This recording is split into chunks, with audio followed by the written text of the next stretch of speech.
Good morning बच्चों। Good morning. कैसे हो? गुड। चलो बच्चों आओ। तो आज हम अपने ऑपरेशन मिसमैनेजमेंट की क्लास नंबर 2 हम कर रहे हैं कि ऑपरेशन मिसमैनेजमेंट में क्या क्या चीज़ आपकी आती थी। याद है बच्चों, लास्ट क्लास में मैंने आपको रूल ऑफ द मेजोरिटी के बारे में बता दिया था कि रूल ऑफ मेजोरिटी क्या होती है। ठीक है जी, जिसमें हमने केस किया था फोर्स वर्सेस हार्बोटल, जिसमें दो शेयर होल्डर ने कंप्लेंट की थी कंपनी अगेंस्ट कि कंपनी अपनी प्रॉपर्टी को बहुत कम प्राइस में बेच रही है। तो वहां पर फिर कोर्ट ने कहा था कि भाई हम कोई इंटरवेन नहीं करेंगे अगर रूल ऑफ मेजोरिटी मतलब मेजोरिटी अगर वहां पर एग्री कर रही है तो। ठीक है, तो बच्चों वहां पर उन्होंने वहां पर इंटरवीन करने से मना कर दिया था। ठीक है जी, तो दैट्स योर पॉइंट कि वहां पर हमने ये रूल ऑफ मेजोरिटी किया था। लेकिन कुछ केस में था कि जहां पर रूल ऑफ मेजोरिटी अप्लाई नहीं होगा, जैसे कोई अल्ट्रा वायलेंस ट्रांजेक्शन की जा रही है या फिर जहां पर किसी शेयर होल्डर का पर्सनल राइट, एक इंडिविजुअल राइट कॉन्ट्राविन किया जा रहा है एटसेट्रा एटसेट्रा। फिर बच्चों इसके बाद हमने ऑपरेशन क्या होता है, मिस मैनेजमेंट क्या होता है, ये हमने पढ़ लिया था। और इसके साथ बच्चों हमने एक प्रोसीजर स्टार्ट किया था, जो इसके सेक्शन आपको यहाँ पर दिए गए थे। सेक्शन नंबर 241 से लेकर 246 तक आपको दिया गया था। ठीक है जी, जिसमें मैंने आपको बच्चों एक तरीका बताया था कि उसको किस तरीके से करना है। और मैंने इस चैप्टर को पूरा 3 स्टोरी में डिवाइड किया था, story 1, story 2 and story number 3। आओ एक बार हम पूरा टॉपिक रिवाइज कर लेते हैं बच्चों, क्योंकि अगर वो रिवाइज नहीं करेंगे तो हमारी जो स्टोरी है वो आगे कंटिन्यू नहीं चल पाएगी। ठीक है यहाँ पे, तो लेट्स सी कि हमने बच्चों वहाँ पे स्टोरी क्या की थी बच्चों वहाँ पे हमने। ठीक है यहाँ पे, तो हमने स्टोरी वहाँ पर क्या की थी। तो दैट्स योर पॉइंट बच्चों यहाँ पर। तो देखो मैंने यहाँ पर आपको स्टोरी नंबर 1 में क्या क्या लिया था, ऑपरेशन एंड मिस मैनेजमेंट का। मैंने इसको डिवाइड किया था स्टोरी नंबर 1 में कि जिसमें हम 2 क्लोज 241 सबसेक्शन 1 एंड 2 हम करेंगे, 244 करेंगे। तो बच्चों देखो 241 1 और 2 में क्या बताया गया था कि एनसीएलटी को आप एप्लीकेशन दोगे। ठीक है, तो 241 1 में एप्लीकेशन कौन दे रहा था, मेंबर दे रहा था, उसके लिए रीजन बता दिया गया था। 241 2 में सेंट्रल गवर्नमेंट यहां पर एप्लीकेशन दे रही थी और उसके लिए रीजन क्या दिया था, पब्लिक इंटरेस्ट, याद होगा आपको। एंड 244 में बच्चों यहां पर जो 241 सब सेक्शन 1 के साथ आपका टेस्ट था कि मेंबर्स कितने होने चाहिए। तो वहां पे हमने पढ़ा था ना, हैविंग शेयर कैपिटल या नॉट हैविंग शेयर कैपिटल, तो हमने पढ़ा था। फिर बच्चों इसके बाद जब हम ये कर लेंगे, मतलब ये हमने जो कर लिया है टॉपिक, तो ये वाला टॉपिक आपका फर्स्ट क्लास में कंप्लीट हो गया। अब इसके बाद क्या आएगा कि एनसीएलटी का ऑर्डर क्या आएगा। तो बच्चों एनसीएलटी के ऑर्डर के लिए यहाँ पर जो एप्लीकेशन दी गई थी 241 में, तो एनसीएलटी ऑर्डर कौन से सेक्शन में देगा, 242 में देगा। ठीक है, and implement that is the बच्चों सेक्शन नंबर 243 कि जो ऑर्डर आया है उसमें बच्चों एक पर्टिकुलर टॉपिक के ऊपर हम बात करेंगे कि उसको प्रॉपर वे से इंप्लीमेंट किया गया है या नहीं किया गया है। ठीक है बच्चों यहाँ पे, तो ये हमने इसके अंदर पढ़ा था बच्चों यहाँ पे। तो अब बच्चों हमें यहाँ पे कौन सा सेक्शन करना है, हमें यहाँ पर सेक्शन करना है that is the section number 242। ठीक है जी यहाँ पे, तो 241 हमारा हो गया 1, 241 2 हो गया। मैंने वो कहा था 241 3 4 5 हम बाद में करेंगे। एंड ठीक है 244 बच्चों हमारा पूरा कंप्लीट हो चुका था। अब इसके बाद की जो स्टोरी है दैट इज द 242, यहाँ पर मैं आपको करवा रहा हूँ। ठीक है जी, तो चलो आप बच्चों यहाँ पर, तो हम स्टार्ट करते हैं 242 कि उसमें क्या क्या चीज आपके यहाँ पर आएगी। ठीक है जी, तो लिखो बच्चों यहाँ पर कॉपी पर that is the section number 242। और बच्चों जो 242 का जो यहाँ पर हेडिंग आता है दैट्स कॉल्ड द पावर,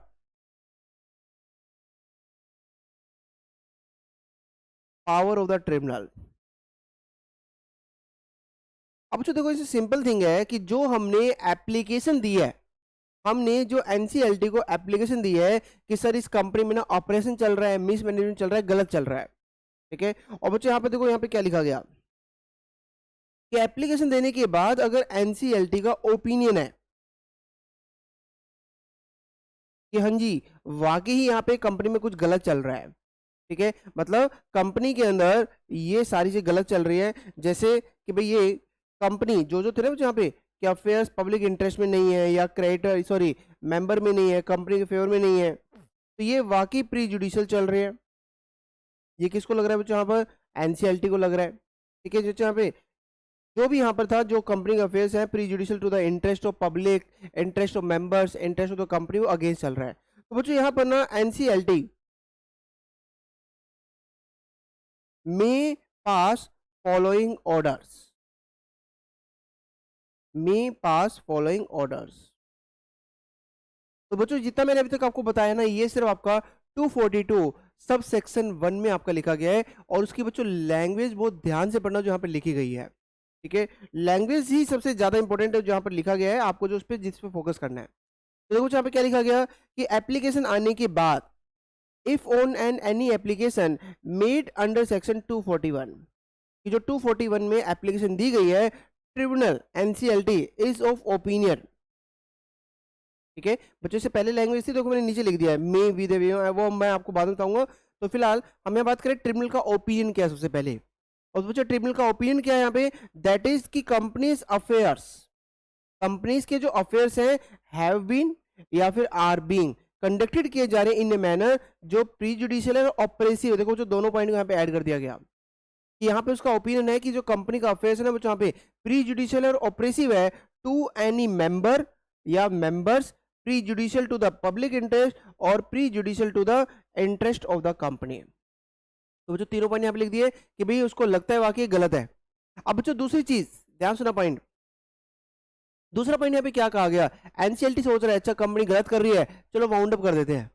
लेकिन एनसीएलटी का ओपिनियन है कंपनी को तो वाउंड अप कर देंगे हम, कंपनी वाउंड अप कर देते हैं, लेकिन ये बेचारे जो मेंबर्स है ना इनके साथ गलत हो जाएगा ये, अगर मैंने कंपनी को वाउंड अप कर दिया तो ये मेंबर के साथ एक अनफेयर चीज हो जाएगी। तो बच्चों इस चीज के रिगार्डिंग ये ओपिनियन वहां पे ले रहे हैं कि चलो वाउंड अप अगर कर देगी, अगर वाउंड अप एक सोल्यूशन अगर इसका होता है two winding of the company, तो ये एक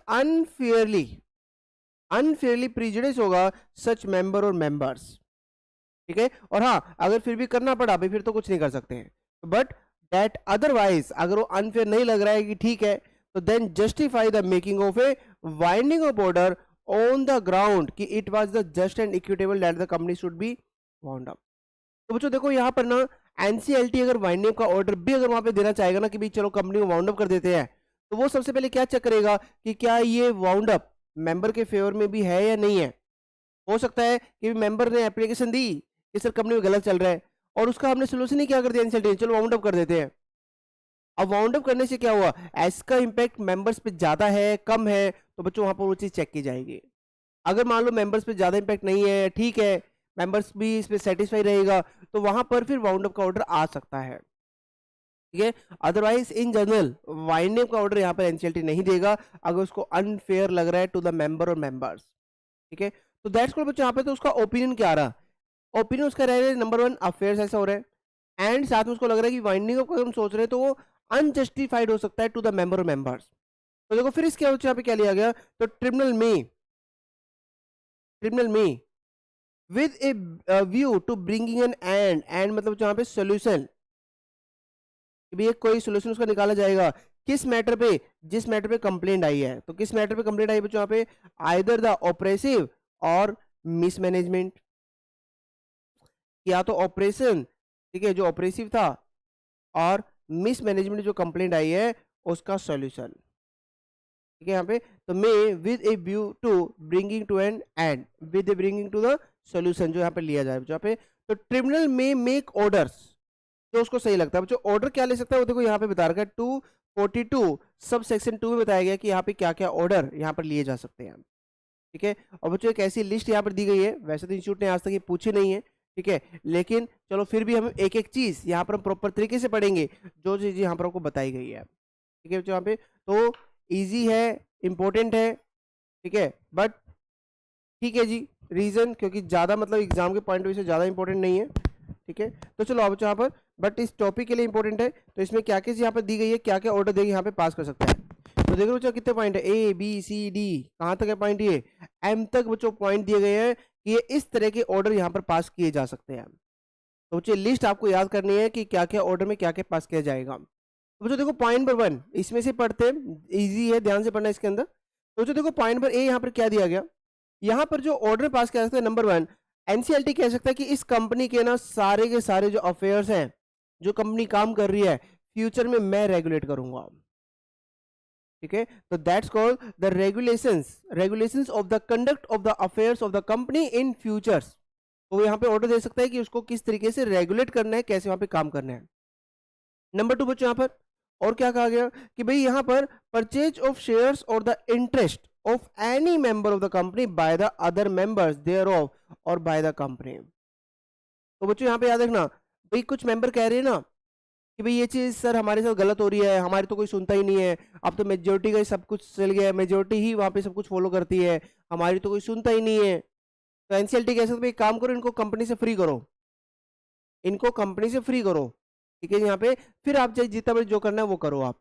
तो मतलब वहां पे शेयर्स परचेज करने के लिए कहा जाता है एक मेंबर के शेयर्स या तो कंपनी खरीदेगी या कोई दूसरा मेंबर खरीदेगा, ठीक है। तो उनके शेयर्स खरीदे जाएंगे, तो ऐसा ऑर्डर भी वहां पे आ सकता है। और बच्चों अगर ऐसा वहां पे किया, देखो वहां पे क्या लिखा गया, अगर कंपनी ने शेयर्स खरीदे, आपको पता है ना बच्चों, पे कंपनी तो अपने नाम से अपने खुद के शेयर्स तो रख नहीं सकती, तो जो कंपनी अगर अपने खुद के शेयर्स रखेगी तो फिर तो बाय बैक हो गया। तो बच्चों यहाँ पे देखो उन्होंने क्या कहा, अगर ऐसा परचेज अगर कंपनी ने अपने खुद के शेयर्स अगर खरीदे है ना, जैसे इस बी पॉइंट में बताया गया, फिर कंपनी को उतना ही कैपिटल को रिड्यूस करना पड़ेगा फिर, तो consequent reduction of share capital करना पड़ेगा। कंपनी अपने खुद के शेयर्स अपने पास तो रख ही नहीं सकती, ठीक है। अगर कोई मेंबर रखता है तो कोई दिक्कत नहीं है, लेकिन कंपनी नहीं रख पाएगी, ये याद रखना है यहाँ पे। नेक्स्ट पॉइंट बच्चों यहाँ पे, या फिर बच्चों यहाँ पे पॉइंट नंबर डी क्या कहते हैं, किसी भी मतलब कोई अगर किसी का ट्रांसफर पे allotment of shares of the company restriction लगाई जा सकती है। बच्चों ये जितने आपको बताए गए ना, मैं यहाँ पे ये नहीं कह रहा कि सारे के सारे ऑर्डर आएंगे ही आएंगे, जो भी उस टाइम पे लग रहा है ना कि चलो जी पॉइंट नंबर ए भी लग रहा है सही, बी भी लग रहा है, सी भी लग रहा है, तो यहाँ पे उनमें से चूज किया जाएगा कि कौन कौन से यहाँ पे चीजें पास की जा सकती हैं रेगुलेशंस के लिए, शेयर परचेज करने के लिए, या परचेज ना करके उस पर रेस्ट्रिक्शंस लगाने के लिए, तो ये वहां पर ऑर्डर वहां पर पास किया जा सकता है। तो दैट्स योर पॉइंट। तो रेस्ट्रिक्शंस लगाई जाएगी ऑन द ट्रांसफर और the allotment of the shares of the company, ठीक है। कि भाई कंपनी में कुछ गलत चल रहा है ना, तो वहां पे कह सकता है कि भाई अभी कंपनी को छोड़ के कोई नहीं जाएगा, अभी कंपनी को छोड़कर कोई नहीं जाएगा। तो बच्चों ऐसे ऑर्डर यहां पर वो पास कर सकता है, ठीक है। यहाँ पे ऐसे ऑर्डर यहाँ पे पास कर सकता है। अब बच्चों यहाँ पर ये जो पॉइंट नंबर ई है ना आपका, ये बहुत इंपॉर्टेंट पॉइंट है, और इसी पॉइंट नंबर ई के ऊपर ही आपका सेक्शन नंबर 243 बना हुआ है, ठीक है। यहाँ पे तो पॉइंट नंबर ई के लिए ही आपका सेक्शन नंबर कौन सा बना हुआ है यहाँ पे 243। और लैंग्वेज ध्यान से पढ़ना बच्चों, यहाँ पे एक एग्रीमेंट किया हुआ था कंपनी ने, किस चीज का एग्रीमेंट किया हुआ था, between the company and the MD या फिर एनी द डायरेक्टर या मैनेजर, ठीक है। जहाँ पे एक एग्रीमेंट हुआ था बच्चों, यहाँ पर किसके बीच में हुआ था, कंपनी के बीच में प्लस या तो एमडी के साथ या डायरेक्टर के साथ या फिर मैनेजर के साथ, ठीक है। जो भी एग्रीमेंट था यहाँ पे, upon such terms and the conditions as may in the opinion of the tribunal, in the opinion of tribunal, उसको और ट्रिब्यूनल को क्या लगता है कि जो एग्रीमेंट इनके साथ किया गया, कोई भी हो सकता है बच्चों, सैलरी का हो सकता है, अपॉइंटमेंट का हो सकता है, किसी प्रॉपर्टी बेचने का हो सकता है, वट कोई भी, ठीक है। तो उन्होंने कहा कि भाई उस एग्रीमेंट को एनसीएलटी क्या कर सकता है, टर्मिनेट करवा सकता है, कैंसिल करवा सकता है, ठीक है, सेटिंग साइड कर सकते हैं, या फिर उसमें कुछ मॉडिफिकेशन चाहे तो वो भी करवा सकता है। तो that's a very very important यहाँ पे, उसमें क्या क्या चीज वहां पर हो सकती है, टर्मिनेशन, सेटिंग असाइड या सेट असाइड, सेट असाइड जो तो भी इसको खत्म कर रहे हैं, ठीक है, और या फिर इसको अप्लाई करवा रहा है लेकिन उसमें चाहता है इसमें कुछ मॉडिफिकेशन हो जाए, ठीक है। और देखो आगे वर्ड क्या लिखा है बच्चों यहाँ पे, इन the opinion of tribunal be just and equitable in the circumstances of the case, अगर वो जस्ट एंड इक्विटेबल है, जस्ट एंड इक्विटेबल का मतलब क्या होता है यहाँ पे, इफ ट्रिब्यूनल थिंक फिट, ठीक है। यहाँ पे इफ ट्रिब्यूनल थिंक फिट कि भाई ये चीज सही है या नहीं है, इसके बारे में वहां पे बताया जाता है, ठीक है। यहाँ पे तो दैट्स योर पॉइंट, ठीक है। तो देखो यहाँ पे इन्होंने क्या कहा, भाई जो भी यहाँ पे देखो उसको लगता है, या फिर इसके अलावा देखो क्या लिखा गया, इसके अलावा किसी और पर्सन के साथ एग्रीमेंट हुआ, पहले बच्चों देखो उसको 2% डिवाइड कर दिया, ऊपर किसका था एग्रीमेंट था, एमडी के साथ, डायरेक्टर के साथ या मैनेजर के साथ। अब देखो पॉइंट नंबर एफ में क्या लिखा गया, company and any person, but any person में अदर देन, जो ऊपर बात हो गई उनको छोड़कर। मान लो बच्चों कंपनी में सीएस के साथ एग्रीमेंट हुआ, कंपनी और सीएस का, तो बच्चों उसको भी यहाँ पे कवर किया जाएगा। तो सेम थिंग ट्रिब्यूनल को अगर लगता है ना तो उसको कर सकता है, लेकिन देखो दोनों में डिफरेंस क्या है, अगर ये लिखना होता तो फिर ऊपर ही लिख देता, लेकिन पॉइंट नंबर एफ में उनको एक चीज और ऐड करनी थी कि यहां पर उस एग्रीमेंट को जब तक टर्मिनेट किया जाए, जब तक उस पर्सन को ड्यू नोटिस ना चला जाए, और पार्टी को जो क्या लिखा गया, after obtaining the consent of the parties concern, parties की कंसेंट ली जाएगी, पार्टी को बताया जाएगा प्रॉपर तरीके से, और प्रॉपर नोटिस दिया जाएगा कि भाई एनसीएलटी का ओपिनियन है कि भाई इस केस में यहां पर इस एग्रीमेंट को टर्मिनेट कर देना चाहिए, ठीक है। यहाँ पे तो पार्टी वहां पे प्रूव करेगी कि भाई क्यों ना इस एग्रीमेंट को क्यों रोका जाए, ठीक है। यहाँ पे अदरवाइज उसको फिर कंसेंट तो देनी पड़ेगी, इट्स कंपल्सरी। तो दैट्स पॉइंट बच्चों, यहाँ पर पॉइंट नंबर एफ में क्या आता है और पॉइंट नंबर ई में क्या आता है। तो पॉइंट नंबर ई में तो हमने कहा था ट्रिब्यूनल की मर्जी है, कोई नोटिस देने की जरूरत नहीं है, ट्रिब्यूनल की मर्जी है। एमडी के साथ, डायरेक्टर के साथ या मैनेजर के साथ जो भी एग्रीमेंट हुआ है और वो उसको अगर कैंसिल करना चाहती है तो वहां पर उसको कर सकते हैं, कोई दिक्कत नहीं है, ठीक है यहाँ पे। तो उसको कैंसिल वहां पर किया जा सकता है। नेक्स्ट पॉइंट बच्चों यहाँ पे पॉइंट नंबर जी, देखो यहाँ पे क्या दिया है बच्चों यहाँ पे।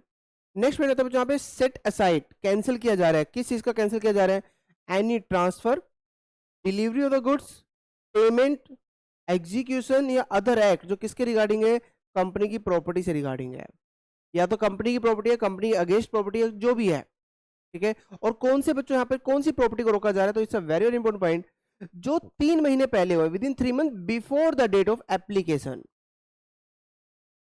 Before the date of application.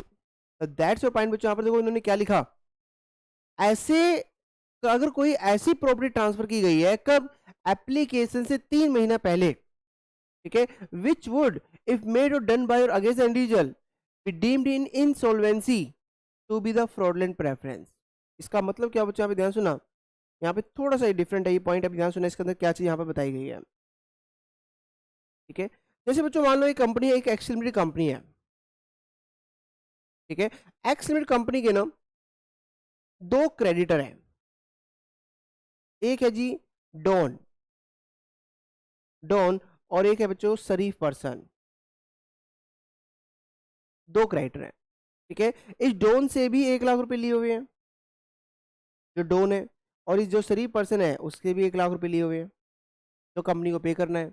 Company बच्चों वाउंड अप हो गई, या फिर कंपनी सपोज बच्चों इंसॉल्वेंट हो गई, और इंसॉल्वेंसी होने के बाद बच्चों यहाँ पर 1 लाख रुपए आते हैं, मतलब सिर्फ 1 लाख रुपए बचे। अब बच्चों यहाँ पे क्वेश्चन आता है कि ये कंपनी 1 लाख रुपए में पेमेंट किसकी करे, इस डॉन की पेमेंट करे या शरीफ की पेमेंट करे।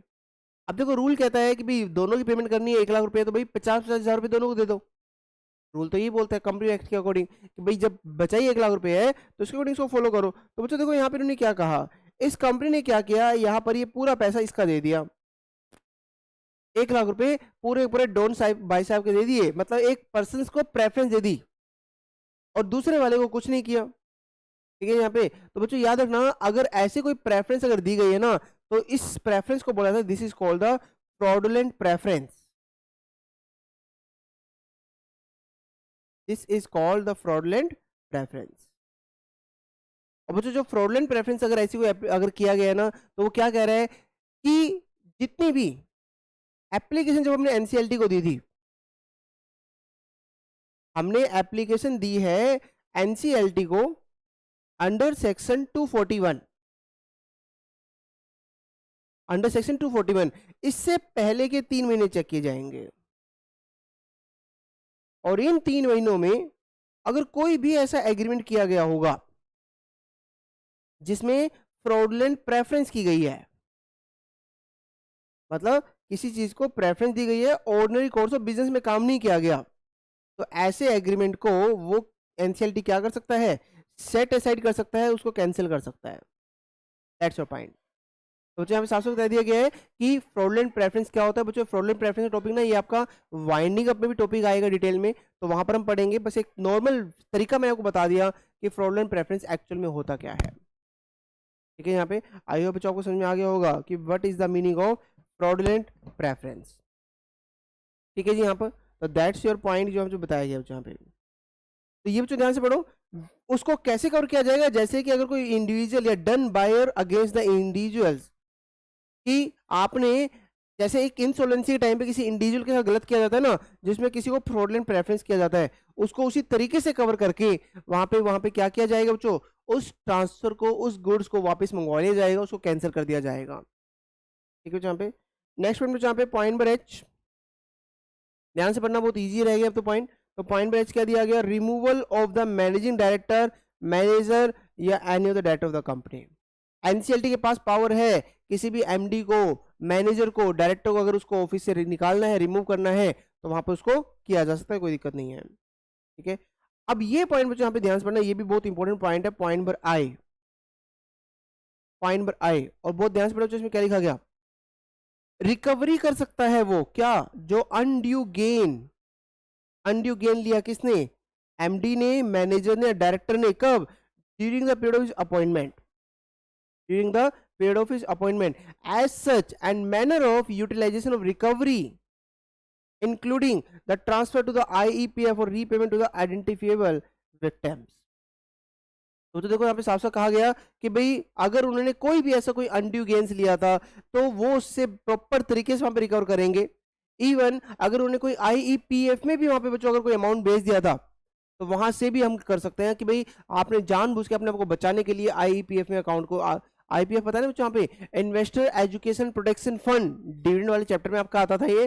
तो अगर आपने उसमें भी कोई अमाउंट अगर भेज दिया, ठीक है, या जानबूझ के किसी विक्टिम्स भी जिसको आप जानते थे जानबूझ के आपने उसको पेमेंट कर दी, तो बच्चों वहां पर उससे पैसा रिकवर किया जा सकता है। तो दैट्स योर पॉइंट कि उससे हम ये पैसा वहां पर रिकवर कर सकते हैं जो भी आपने अनड्यू एडवांटेज लिया है। ठीक है, तो जो भी बच्चों यहाँ पे क्या लिखा गया, अनड्यू एडवांटेज इवन जो manner of the utilisation recovery including the transfer to the IPF.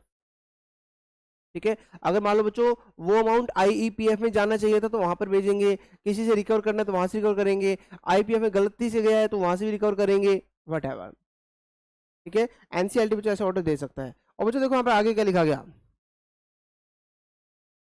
आगे बच्चों यहाँ पे पॉइंट नंबर एच जो लिखा गया था ना आपका कि उसको रिमूवल कर देंगे, याद है, रिमूव कर देंगे। तो उन्होंने कहा कि इन फ्यूचर साथ में वो ये ऑर्डर भी दे सकता है कि भाई कोई बात नहीं, एक टाइम के बाद फिर से अपॉइंट भी कर लेंगे, है ना, दिल है ना उसका भी एनसीएलटी का कि भाई चलो ठीक है अपॉइंट कर देते हैं, कोई दिक्कत नहीं है। तो कुछ यहाँ पे क्या लिखा गया, manner in which the MD और the manager may be appointed, may be appointed subsequent to the order removing the existing MD manager of the company made under the close number H जो ऊपर बताया गया था जहाँ पे उसके according हटा के उसको दोबारा से रीअपॉइंट कर सकते हैं। ऐसा ऑर्डर वहां पे आ सकता है कि भाई अगर इसको वापस आप रखना चाहते हो तो किस तरीके से रख पाओगे, तो ऐसा बच्चों एनसीएलटी का ऑर्डर यहाँ पर आ सकता है। यहाँ पे बस बाकी बच्चों और कुछ बता रहे हैं कि भाई यहाँ पर अगर ट्रिब्यूनल अपने खुद के पर्सन अपॉइंट करना चाहता है, ठीक है, तो अल्टीमेटली कह सकते हो यहाँ पे जनरली किसकी बात होती है, यहाँ पे officers of the tribunal NCLT, तो वो अपने खुद के अगर डायरेक्टर बनाना चाहता है who may be required by the tribunal to report to the tribunal, ताकि वो रिपोर्ट किसको कर सके बच्चों, यहाँ पे ट्रिब्यूनल को रिपोर्ट कर सके, तो बच्चों वहां पर भी इसको किया जा सकता है, कोई दिक्कत नहीं है। ठीक है, नेक्स्ट पॉइंट बच्चों यहाँ पे कोई कॉस्ट अगर कंपनी पे लगानी है तो लगाई जा सकती है, कोई और matters any other matter for in the opinion of the tribunal it is just and equitable that the provision should be. तो बच्चों ये थे जी आपके पॉइंट कि जो यहाँ पर बता रखे थे पॉइंट नंबर ए से लेकर पॉइंट नंबर एम। ठीक है, कि यहाँ पर क्या क्या ऑर्डर पास किया जा सकता था उसके बारे में बच्चों यहाँ पे बताया गया है। ठीक है, जो यहाँ पे तो उसके बारे में यहाँ पे बताया गया कि उसको किस तरीके से कैसे फॉलो किया जाएगा, तो दैट्स अ पॉइंट जो बच्चों यहाँ पे बताया गया आपको। डन बच्चों यहाँ पर और पॉइंट। चलो बच्चों आगे पढ़ते हैं, इसके बाद यहाँ पे क्या बताया गया। तो बच्चों इसके बाद देखो यहाँ पे क्या लिखा गया, आगे पढ़ते हैं द फाइलिंग ऑफ ऑर्डर। अब सेम थिंग बच्चों यहाँ पे आपको एक चीज तो पता ही है यहाँ पर कि जब ये ऑर्डर यहाँ पर पास हो गया, मतलब जो ट्रिब्यूनल का ऑर्डर आ गया है,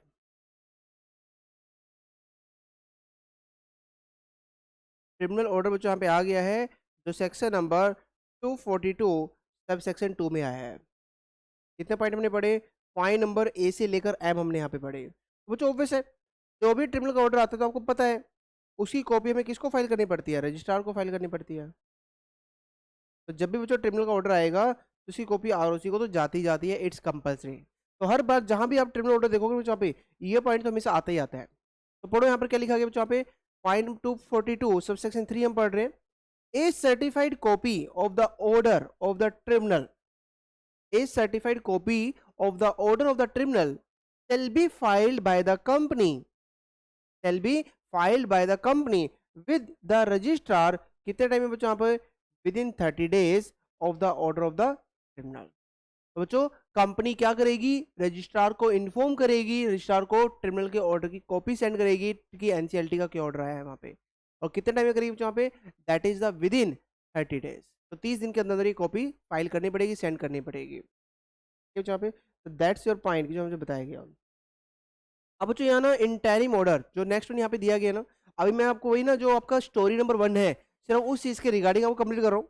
और बच्चों यहाँ पे ना इसमें ये थोड़ा सा गड़बड़ हो गया है, तो ये वाला जो पॉइंट है ना आपका ये इसमें गलती से यहाँ पे मिक्स हो गया है, तो 242 ये आपका बच्चों 4A है, ठीक है। और मैं इसका लिख देता हूं, ये आपका स्टोरी नंबर 2 के साथ कनेक्टिविटी है इस पॉइंट नंबर 2 की, ठीक है। बाकी जो हम यहाँ पे कर रहे हैं वो बाकी बच्चों पूरा आपका डिफरेंट रहेगा जो हम यहाँ पे हम पढ़ रहे हैं, ठीक है। तो चलो बच्चों यहाँ पे पढ़ते हैं इसमें क्या लिखा गया, बस सिंपल पॉइंट। तो बच्चों यहाँ पे वर्ड लिया गया इंटरिम ऑर्डर, मतलब एनसीएलटी का जो फाइनल ऑर्डर अभी नहीं आ रहा है, उससे पहले हो सकता है फॉर एग्जाम्पल, ध्यान सुना बच्चों यहाँ पे, कि एक मेंबर कह रहा है कि सर ये ना आप अभी कुछ ना कुछ एक्शन ले लो, नहीं तो बाद में जब ऑर्डर आएगा तब तक तो चीजें खत्म हो चुकी होंगी। तो बच्चों अगर वो एनसीएलटी को कोई भी लगता है ना कि कंपनी के अफेयर्स को रोकने के लिए, रेगुलेट करने के लिए मुझे अभी अपने फाइनल ऑर्डर से पहले कोई ऑर्डर अगर पास करना चाहिए ना, तो वहां पर उस ऑर्डर को भी वो पास कर सकता है, कोई दिक्कत नहीं है, ठीक है। तो बच्चों इंटरिम ऑर्डर का मतलब क्या होता है, बिफोर फाइनल ऑर्डर। जैसे बच्चों फॉर एग्जांपल कंपनी में एनसीएलटी में जैसी एप्लीकेशन आई, एनसीएलटी ने फाइनल ऑर्डर से पहले ये कहा कि जब तक मैं ऑर्डर नहीं सुना देता तब तक कंपनी की कोई भी प्रॉपर्टी मार्केट में सेल नहीं होगी, या फिर कंपनी कोई भी नई प्रॉपर्टी नहीं खरीदेगी।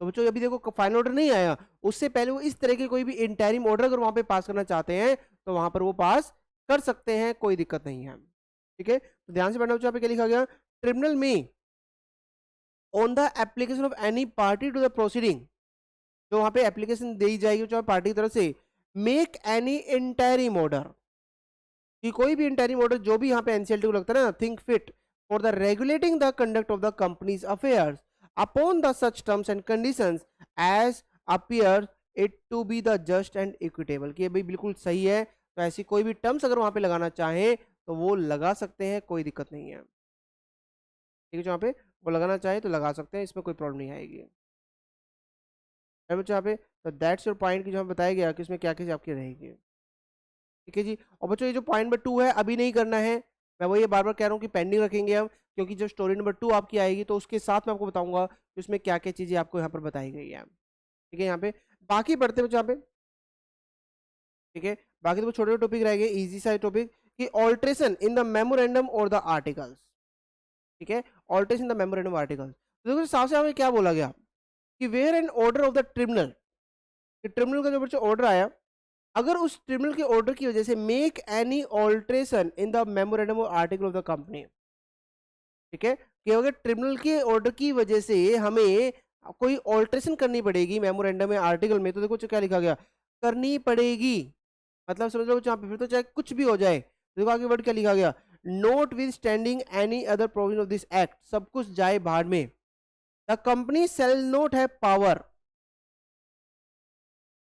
ठीक है, where an order makes any alteration, अगर मान लो बच्चों एमओ एंड एओए में कोई ऑल्ट्रेशन अगर कर दी गई है तो सब चीजें जाए भाड़ में, कंपनी बच्चों यहाँ पे याद रखना एमओ एंड एओए को दोबारा से चेंज नहीं कर पाएगी, अगर एनसीएलटी ने चेंज कर दिया तो कंपनी फिर से चेंज नहीं कर सकती, इस हिसाब से बोल दिया गया the company shall not have power.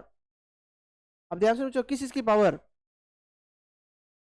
Shall not have power to permitting in the sorry shall not have power to make, अब इसको मैं ब्रैकेट में रख रहा हूँ यहाँ पे, क्या क्या ब्रैकेट को ध्यान सुनना, एक काम कर इसको मैं हाईलाइट कर दो उसको अभी छोड़ के, इसको छोड़ दो बच्चों, जो मैंने हाईलाइट किया है ना येलो कलर से उसको नहीं पढ़ना है, बाकी पढ़ो, the company shall not have power to make any alteration, company को फिर बच्चों यहाँ पे याद रखना अगर एनसीएलटी ने कोई ऑल्ट्रेशन कर दी है ना तो कंपनी के पास कोई पावर नहीं है कि वो ऐसी कोई ऑल्ट्रेशन करे जो इस ऑर्डर के इनकंसिस्टेंट है, मतलब एनसीएलटी के ऑर्डर के अलग जा रहा है, अगेंस्ट जा रहा है, ऐसा कोई ऑल्ट्रेशन कंपनी नहीं कर सकती। और देखो अब पढ़ो बच्चों बीच का, without without the leave of the tribunal, without the permission of the tribunal, तो सेम थिंग कंपनी ये चेंज नहीं कर सकती, जो कोई भी एमओएनओ में ऐसा कोई चेंज नहीं करेगी जो एनसीएलटी के ऑर्डर के अगेंस्ट है, और अगर ऐसा कोई किया गया तो करना है तो पहली बात एनसीएलटी की परमिशन लेनी पड़ेगी, और अगर फिर भी कर दिया विदाउट द परमिशन तो बच्चों आगे पेनल्टी बताई गई है। एक तो वर्ड मैंने को बता दिया विदाउट द लीव, बाकी पढ़ो जो दूसरा उनको मैंने हाईलाइट कराया था, except to the extent if any permitted in the order, मान लो बच्चों ऑर्डर में लिख दिया गया था कि भाई आपने ये वाला चेंज कर सकते हो, शेयर्स कैपिटल के रिगार्डिंग कोई चेंज करना चाहो कर सकते हो, मुझे कोई दिक्कत नहीं है, तो अलाउड कर दिया ना वहां पे, तो फिर वहां पे कोई परमिशन अलग से नहीं चाहिए। तो बस सिंपल वे से बच्चों याद रखना, कोई भी अगर एमओए में ओए में ऑल्ट्रेशन की जा रही है और वो ऑल्ट्रेशन अगर ऑर्डर के अगेंस्ट है, तो आपको पहले उस ऑल्ट्रेशन के लिए क्या करना पड़ेगा, आपको एनसीएलटी की परमिशन लेनी पड़ेगी, इट्स कंपल्सरी। और अगर आप वहां पे एनसीएलटी की परमिशन नहीं लेते तो चलो जी फिर पेनल्टी के लिए रेडी हो जाना। ठीक है, तो बच्चों देखो यहाँ पे आगे क्या लिखा गया। अगर आपने देखो क्या लिखा गया, alteration made by the order, किसकी वजह से बच्चों ऑल्ट्रेशन हो रहा है, दूसरा पॉइंट क्या ले रहे हैं कि जो ऑल्ट्रेशन की गई है वो ऑर्डर की वजह से made by the order in the memorandum article shall have, ये वर्ड बच्चों भी छोड़ रहा हूं यहाँ पे ओल्ड स्पेक्ट को, shall have the same effect, बिल्कुल उसका सेम वैसे इफेक्ट होगा जैसे कि वो ऑल्ट्रेशन ऑर्डर से नहीं, कंपनी ने की है। आपने पढ़ा हुआ ना बच्चों, आप टॉपिक पढ़ा हुआ ना ऑल्ट्रेशन ऑफ मेमोरेंडम आर्टिकल, कि ऑल्टर कैसे की जाती है चीजें, तो देखो यहाँ पे वही वर्ड कह रहा है कि company shall have the same effect, मतलब उस मेमोरेंडम में जो चेंज किया गया है उसका सेम इफेक्ट ऐसे होगा जैसे कि वो ऑल्ट्रेशन एनसीएलटी ने नहीं, कंपनी ने की है। ठीक है, तो देखो यहाँ पे क्या लिखा गया, as if they had been duly made by the company, जो लोग वहां पे बताया गया, एंड वो उसी के अकॉर्डिंग वो अप्लाई होगी जैसे अप्लाई होता आ रहा है। तो shall apply accordingly to the memorandum और the article so altered. That's your point, जो यहाँ पे बताया गया कि alteration made by the order, किस केस में क्या होगा। ठीक है यहाँ पे नेक्स्ट पॉइंट यहाँ पे बस सिंपल पॉइंट यहाँ पे कि जो भी सर्टिफाइड कॉपी होगी ऑफ एवरी ऑर्डर, certified copy of the every order altering or the giving the leave to alter, एक कंपनीज मेमोरेंडम आर्टिकल जो भी होगा उसकी कॉपी भी किसको फाइल की जाएगी, आरओसी को फाइल की जाएगी। तो दैट्स योर पॉइंट बच्चों जो यहाँ पे बताया गया। तो इसमें क्या चीज आपको बताई गई, ध्यान सुना पॉइंट। नंबर 1 पॉइंट कह रहा है कि एनसीएलटी का जो ऑर्डर आएगा, कि भाई एनसीएलटी ऑर्डर की जो भी ऑल्ट्रेशन करनी है तो कंपनी कोई ऐसी ऑल्ट्रेशन नहीं करेगी जो उस ऑर्डर के इनकंसिस्टेंट है, unless permission given by the tribunal. तो या तो एनसीएलटी की परमिशन लेके आप चेंज कर लो अगर वो ऑर्डर के अगेंस्ट है, अदरवाइज ऐसी ऑल्ट्रेशन आप कर सकते हो जो ऑर्डर के अगेंस्ट नहीं है। नंबर 2 पॉइंट यहाँ पे कि अगर एनसीएलटी ने कोई एमओ एंड ओए में चेंज करवाया है बाय ऑर्डर, तो उसको इस तरीके से फॉलो जाएगा जैसे कि कंपनी वॉलेंट्री चेंज करती है, और उसको जो प्रोविजन है वो बिल्कुल सेम वैसे ही आपके एप्लीकेबल होंगे। ठीक है, एंड तीसरा पॉइंट पूछो यहाँ पे, जो भी इस तरह का ऑर्डर आया ना ऑल्टरिंग का, तो वो भी उसकी भी एक कॉपी किसको भेजी जाएगी, रजिस्ट्रार को भेजी जाएगी। ठीक है यहाँ पे, तो दैट्स योर पॉइंट कि यहाँ पे जो बताया गया। बच्चों यहाँ पे समझ में आया पॉइंट। अब पढ़ते हैं बच्चों यहाँ पे जो पेनल्टी, कि इसकी पेनल्टी यहाँ पर क्या बताई गई है। ठीक है, तो बच्चों यहाँ पे देखो ट्रिब्यूनल का ऑर्डर आ गया, ये हमने पढ़ लिया, और इसके नोट में मैं लिख देता हूँ जिससे आपको ये याद रहेगा। पहला पॉइंट बच्चों हमें कह दिया कि ऑल्ट्रेशन की बात कर ली गई है,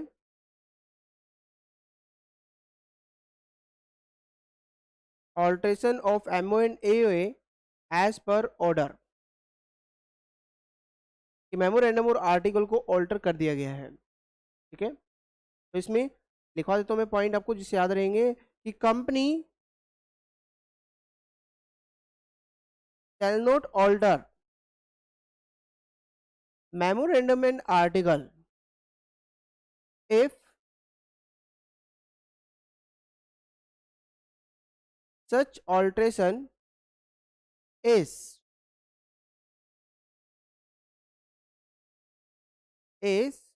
inconsistent with NCLT order unless permission of NCLT obtained।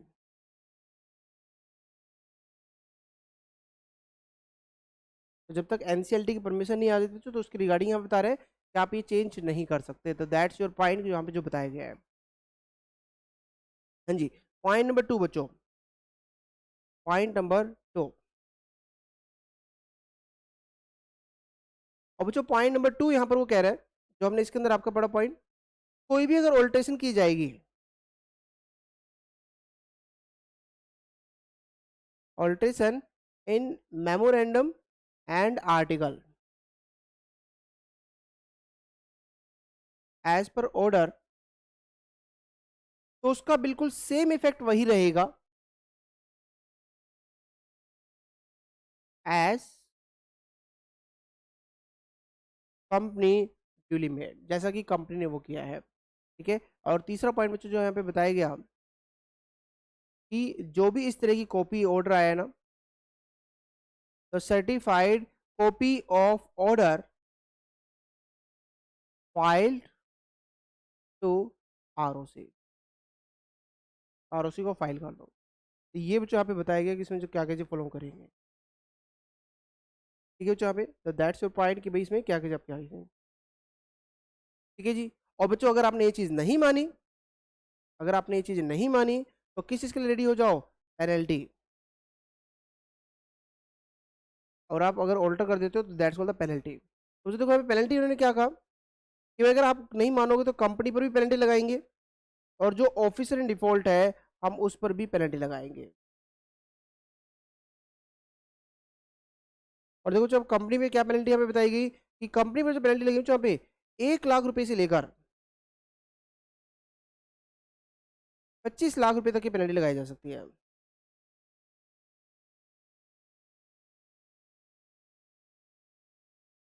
1 lakh to 25 lakh, ये पेनल्टी बच्चों कंपनी पे लगाई जा सकती है, ठीक है। और बच्चों जो दूसरी पेनल्टी है कि जो ऑफिसर इन डिफॉल्ट पे बताई गई है, तो बच्चों इस पे पेनल्टी लग सकती है, दैट इज 25,000 से लेकर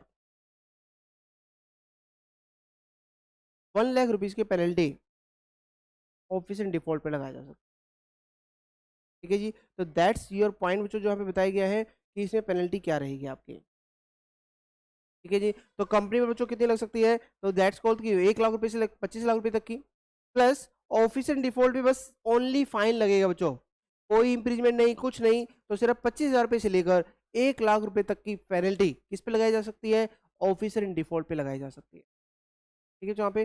तो जल्दी से बच्चों यहाँ पे नोट करो इसको, फिर चलते हैं आगे।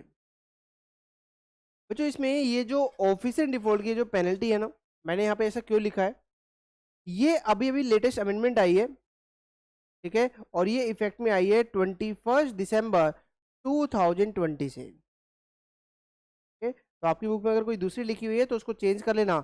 अब ये वाली नई पेनल्टी आपको यहाँ पे याद रखनी है 21 दिसंबर जो 2020 से आपकी एप्लीकेबल हुई है, ठीक है यहाँ पे। तो दैट्स योर पॉइंट जो जो यहाँ पे बताया गया।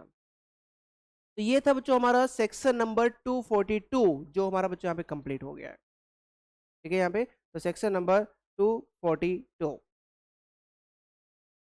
और पॉइंट यहाँ पर, तो इसको नोट कर लेना कि ये साथ में लिख लेना है, जो पेनल्टी मैंने चेंज करके आपको बताई ना, तो ये विद इफेक्ट कब से आई है, लेटेस्ट अमेंडमेंट है 21 दिसंबर 2020 से एप्लीकेबल है, और ये बच्चों आपके एग्जाम के लिए भी एप्लीकेबल होगी है, ठीक है। तो आपके एग्जाम के लिए भी एप्लीकेबल होगी। और पॉइंट यहाँ पर तो ईजी था, ठीक है जी। तो दैट्स योर पॉइंट। चलो आओ बच्चों, तो अब पढ़ते हैं यहाँ पे 243 जो मैंने वो कहा था ना इसके साथ में और क्या दिया गया, तो मैंने इसको चेंज कर दिया ना, ठीक है जी। तो ये बच्चों देखो मैंने यहाँ पे लिख दिया every officer of the company, यहाँ पर दिखा गया है। तो ये अमेंडमेंट कब से आई है, 21 दिसंबर 2020 से एप्लीकेबल हुई है, 21 दिसंबर है बच्चों यहाँ पर। चलो जी आ जाओ, तो अब इसके बाद यहाँ पर 243 पढ़ते हैं, यहाँ पे 243 क्या दिया गया। अब तो देखो इंटरेस्टिंग थी यहाँ पे क्या है, 243 में सेम थिंग, यहाँ पे दो स्टोरी की बात कर रहा था जो मैंने आपको लिखवाई थी ना, स्टोरी 1 स्टोरी 2। तो इसमें भी सेम थिंग मैं आपको ऐसे नहीं पढ़ाऊंगा कि भाई अभी आपको पूरा पढ़ा दिया। तो बच्चों देखो इसमें कैसे दिया गया, 243 सबसेक्शन देखते हैं, सबसेक्शन 1 243 1A 243 1B एंड बच्चों आगे क्या दिया गया 243 सबसेक्शन 2, यही दिया गया ना बच्चों यहाँ पे। तो बच्चों यहाँ पर ना इन दोनों के साथ हम लिख लेते हैं जिससे आपको याद रहेगा ये, और इसको मैं नाम दे देता हूँ this is the story number 2, ठीक है। तो ये जो दोनों सेक्शन है बच्चों यहाँ पे 243 1A एंड 243 1B, ये आपका स्टोरी नंबर 2 के साथ आपकी कनेक्टिविटी रहेगी, और जो बच्चों फर्स्ट वन है इसकी कनेक्टिविटी आपकी स्टोरी नंबर 1 के साथ आपकी रहेगी, ठीक है। यहाँ पे स्टोरी नंबर 1 के साथ पेनल्टी तो दोनों के लिए सेम है। तो देखो यहाँ पे उन्होंने क्या कहा, यहाँ पे ध्यान से पढ़ना कि अब देखो इसमें सारे पॉइंट नहीं ले रहा, यहाँ ध्यान से पढ़ना इसमें क्या लिया गया। कोई अगर ऑर्डर दिया गया था ना किसी इसका टर्मिनेट्स का, सेट असाइड का और मॉडिफाइड एग्रीमेंट, एग्रीमेंट की बात की गई थी ना उसमें सब सेक्शन 2 में कि भाई एग्रीमेंट को मॉडिफाई कर देंगे, टर्मिनेट कर देंगे, या फिर उसको सेट असाइड कर देंगे, कैंसिल कर देंगे। तो देखो यहाँ पे साथ साथ क्या लिखा गया, अगर मान लो बच्चों यहाँ पे सिंपल थिंग वो कहना क्या चाहता है, अगर मान लो बच्चों एक एमडी की अपॉइंटमेंट थी, ठीक है, और कंपनी ने उस एग्रीमेंट को टर्मिनेट कर दिया। अब उस एग्रीमेंट में ये साफ साफ लिखा गया था कि हम वहां पर मेंबर को, सॉरी जो भी एमडी है, मैनेजर है, डायरेक्टर है, हम उसको कॉम्पनसेशन पे करेंगे क्योंकि उसका ऑफिस वहां पर खत्म हो गया है। तो देखो यहाँ पे क्या लिखा गया, ध्यान से पढ़ना। सच ऑर्डर, जो एनसीएलटी का ऑर्डर आया है, सेल नॉट गिव राइज, कोई भी claim what ever against the company by any person for the damages or the compensation for the loss of office या any other respect either in the pursuance of the agreement or the otherwise। तो बच्चों simple thing वो कहना क्या चाहता है, अगर NCLT ने एग्रीमेंट को अगर खत्म कर दिया ना, और उसकी वजह से किसी का भी कोई भी अगर कॉम्पनसेशन आ रहा है, तो वो कॉम्पनसेशन वो ले नहीं सकता। मतलब ये मैं सोच रहा हूँ कि उस ऑर्डर की वजह से कॉम्पनसेशन भी उसका राइज हो गया, तो वो वहां पर कॉम्पनसेशन ले ही नहीं सकता। चाहे वो एग्रीमेंट के थ्रू कॉम्पनसेशन आ रहा है, चाहे वो किसी लॉ के अकॉर्डिंग कॉम्पनसेशन आ रहा है, किसी भी तरीके से कॉम्पनसेशन आ रहा है, तो वहां पर पार्टी कॉम्पनसेशन नहीं ले सकती। और साथ में कुछ आगे के लिखा गया, साथ में देखो, नो एमडी और अदर डायरेक्टर और the manager who agreement is so terminated set aside. ठीक है, देखो यहाँ पे साफ लिखा गया है कि जो एमडी था, डायरेक्टर था, मैनेजर था, जिसका एग्रीमेंट टर्मिनेट कर दिया गया है, तो वो क्या नहीं कर सकता यहाँ पे, for a period of 5 years from the date of order, tell for the period of 5 years from the date of order, terminate और set aside the agreement without the leave of the tribunal, be appointed और the act as the MD और the other director और the manager of the company. तो ultimately यहाँ पे क्या कह रहे हैं यहाँ पे कि भाई कम से कम जो ऑर्डर वहां पे आया ना, तो कम से कम वो 5 साल तक, कितने साल तक, 5 साल तक वो एग्रीमेंट उसका टर्मिनेट रहेगा। हाँ, अगर वो विद इन द 5 years अगर वो दोबारा से उस कंपनी में एमडी बनना चाहता है, मैनेजर बनना चाहता है, तो फिर उसको एनसीएलटी की परमिशन लेनी पड़ेगी। ठीक है, अदरवाइज वो एग्रीमेंट आप ये कह सकते हो जो इम्प्लीमेंट होगा ना, तो वो कितने टाइम के लिए इम्प्लीमेंट होगा, 5 साल के लिए। इन जनरल 5 years के लिए इम्प्लीमेंट किया जाएगा। तो देखो साफ साफ लिखा गया, shall for a period of 5 years from the date of order, किस इसका ऑर्डर आया था, terminating or setting aside the agreement, तो shall be appointed or act as a MD or director without the leave of tribunal. ठीक है यहाँ पे, तो दैट्स योर पॉइंट, जो यहाँ पे बताया गया आपको पॉइंट। ठीक है, यहाँ पे कोई भी डायरेक्टर, ठीक है, 5 साल तक अपॉइंट नहीं हो सकता unless without the leave of criminal. तो दैट्स योर पॉइंट यहाँ पर। तो 2 चीजें यहाँ पर आपको बताई गई हैं। ठीक है, यहाँ पे तो दैट्स योर पॉइंट यहाँ पे जो बताया गया है।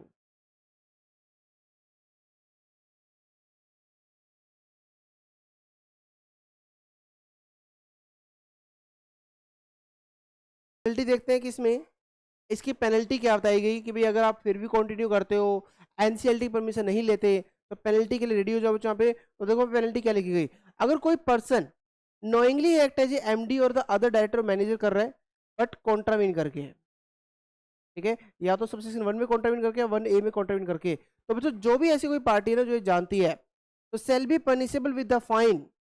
कितना फाइन बच्चों पे लगेगा, दैट इज द, हाँ जी, कितना, मैक्सिमम 5 लाख रुपीज। दिख रहा है यहाँ पे। तो आपके बच्चों यहाँ भी पहले क्या होता था, इम्प्रीजमेंट होती थी, इम्प्रीजमेंट 6 months की होती थी, 5 लाख रुपए फाइन होता था और बोथ। लेकिन अब यहाँ से बच्चों कितना फाइन कर दिया गया है, इसको 5 लाख रुपए सिर्फ फाइन रख दिया गया है, इम्प्रीजमेंट हटा दी गई। और ये भी अमेंडमेंट कब से आई है, विद इफेक्ट फ्रॉम 21 December 2020। तो देख रहे हो बच्चों यहाँ पे पेनल्टी में हर जगह से ज्यादातर वो क्या कर रहे हैं कि वहां से इम्प्रीजमेंट जो वर्ड आता था उस इम्प्रीजमेंट को वहां से रिमूव किया जा रहा है। तो दैट्स योर पॉइंट। ठीक है बच्चों यहाँ पे, तो ये वहां से उसको रिमूव किया जा रहा है, तो उसके बारे में यहाँ पे बताया जा रहा है। क्लियर पॉइंट बच्चों यहाँ पे। ठीक है, तो ये थी जी हमारी स्टोरी नंबर 1 की, जिसमें इस चीज के रिगार्डिंग यहाँ पे बात की गई थी बच्चों यहाँ पे। तो कहाँ है, हमने जहाँ स्टोरी लिखी थी,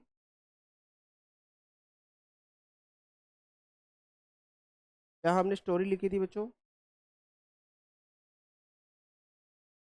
ये रही। तो बच्चों इसमें स्टोरी नंबर 1 अगर आप चेक करोगे तो मैंने स्टोरी नंबर 1 आपको बता दिया।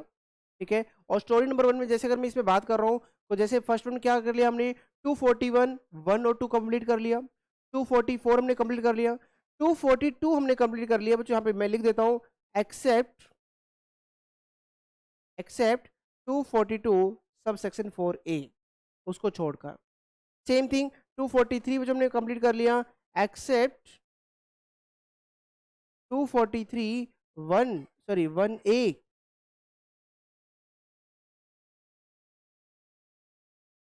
एंड 1B, इसको छोड़कर। क्यों? क्योंकि ये दोनों पॉइंट जो थे आपके वो किसके रिगार्डिंग थे? वो आपके पॉइंट, हाँ जी, किस रिगार्डिंग है? वो आपके स्टोरी नंबर 2 से रिगार्डिंग आपके यहाँ पर दिए गए। तो मैं आगे लिख भी दिया यहाँ पे, तो दैट्स अ पॉइंट। तो स्टोरी नंबर 2 में ये चीजें बच्चों यहाँ पर आपकी आएंगी, ठीक है। तो 241.3 to 241.5 plus 242.4a plus this one, ठीक है।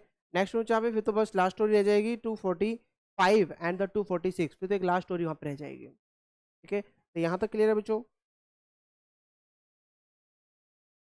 ठीक है जी। तो बच्चों हम अपनी स्टोरी नंबर 2 स्टार्ट करते हैं कि स्टोरी नंबर 2 में क्या यहाँ पे बताया गया। That's called the story number 2। अभी तक बच्चों देखो यहाँ पे किस चीज की रिगार्डिंग बात की जा रही थी? स्टोरी नंबर 1 में कंपनी में सब कुछ हुआ, कंपनी में वो सारी चीजें की जा रही, इस तरीके से बात थी ना वहाँ पे। लेकिन अब जो बच्चों यहाँ पे जो स्टोरी नंबर 2 में बात करें ना, हम कंपनी के मैनेजमेंट की रिगार्डिंग बात करें कि सर कंप्लेंट की है सीजी ने और कोई नहीं करेगा, वहाँ पे किसी और को करनी है, फिर तो वो जो स्टोरी नंबर 1 था वहां पे कंप्लेंट करेगा। स्टोरी नंबर 2 में यहाँ पे जो कंप्लेंट की जा रही है वो कह रहा है कि सर कंपनी में ना एक पर्सन है और वो ना काम प्रॉपर तरीके से नहीं कर रहा है, कंपनी में प्रॉपर तरीके से काम वो नहीं कर रहा है। तो एक काम करो सर, चेक करो, चेक करो ये पर्सन फिट एंड प्रॉपर है या नहीं है। फिट एंड प्रॉपर क्या मतलब? जिम विम जाता ही नहीं जाता है जी? नहीं, जिम की बात नहीं कर रहा जहाँ पे। फिट एंड प्रॉपर का मतलब है कि ये अपनी ड्यूटीज सही से फॉलो कर रहा है नहीं कर रहा है। अगर नहीं कर रहा है तो सर प्लीज इसको आप 242 में ऑर्डर देके ना इसको आप रिमूव करो, खत्म करो। तो बच्चों यहाँ पर ध्यान सुनना, तो इस केस में बच्चों यहाँ पर सेंट्रल गवर्नमेंट क्या कर रहा है बच्चों, यहाँ पर एनसीएलटी को एप्लीकेशन देता है स्टोरी नंबर 2 में, और रीजन क्या है बच्चों, यहाँ पर सेंट्रल गवर्नमेंट का ओपिनियन है। और बच्चों याद रखना मैं यहाँ पे पर्टिकुलर ऑब्वियस है पर्संस की बात करूंगा, कंपनी की तरफ से बात नहीं कर रहा, कि एक जो पर्संस कंपनी में काम कर रहा है वो किस तरीके से कंपनी के अंदर काम कर रहा है, तो उसके बारे में यहाँ पे बताया जाता है, ठीक है। तो बच्चों यहाँ पर उसका एक ओपिनियन क्या है कि सर एक पर्सन है ना, पर्सन कंसर्न जो कंपनी का काम कर रहा है, concern in the conduct or the management of the affairs of the company, management of affairs of the company, जो कंपनी के काम करे ना बच्चों यहाँ पे, कि सर ये ना किसी फ्रॉड में इन्वॉल्व है, ठीक है, in connection with any fraud, कोई फ्रॉड में है या कोई मिसफिशेंस है, तो एटसेट्रा वर्ड लिख दो यहाँ पे, एटसेट्रा एटसेट्रा, ठीक है। यहाँ पे तो बच्चों ऐसी वहां पे कंप्लेंट आई है कि भाई कंपनी में सर वो ना कोई फ्रॉड कर रहा है, कोई ना कोई मिसफिशेंस कर रहा है, कोई नेग्लिजेंस कर रहा है, ठीक है, या डिफॉल्ट कर रहा है, किस में डिफॉल्ट कर रहा है, इन carrying out, in carrying out his obligation and the functions, sir वो सही ढंग से ना चीजें फॉलो नहीं कर रहा, एंड फंक्शन जो उसको फॉलो करना चाहिए था वो फॉलो नहीं कर रहा है। तो देखो मैं बार बार कह रहा हूँ यहाँ पे इस पर्सन के रिगार्डिंग यहाँ पे बात की जा रही है कि सर ये पर्सन सही से काम नहीं कर रहा है, ठीक है। यहाँ पे तो मैं बार बार इसमें जो स्टोरी नंबर 2 में बच्चों जो फोकस करूंगा ना वो एक पर्सन पे फोकस कर रहा हूँ, ना कि कंपनी पर, ठीक है। बस सिंपल कह रहे हैं कि सर एक पर्सन ना कंपनी में इस तरह का काम करने की कोशिश कर रहा है, वो जो उसको ड्यूटी दी गई है अपनी ड्यूटी के रिगार्डिंग वो वहां पर फ्रॉड कर रहा है, तो बच्चों ऐसी यहाँ पर कंप्लेंट की जा रही है। पॉइंट नंबर 2 बच्चों यहाँ पर और किसी की कंप्लेंट वहां पे की जा रही है कि सर एक पर्सन ना, यही पर्सन सेम नहीं बच्चों बात कर रहे हैं, ठीक है, यही पर्सन की बात कर रहे हैं, note conduct